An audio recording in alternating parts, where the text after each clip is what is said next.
tenho referido alguns sentimentos por aí, especialmente quando eles são direcionados a alguns promotores, agentes, patrões deste mundo.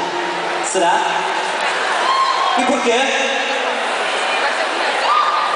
Porque quando se fala a verdade, fala-se para todos e não se olha a quem nos paga, não se olha a quem nos traz aqui. Fala-se por se sente e fala-se por se tem que dizer. Portanto, quando nós levantamos a nossa voz, porque é a voz de quem merece ser ouvida, porque é a vossa voz, é a voz do povo, é a voz de quem está junto. Estamos juntos, povo!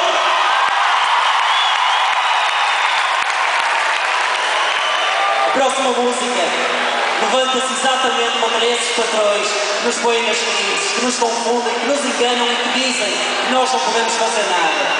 A próxima música fala das contas, as contas da política.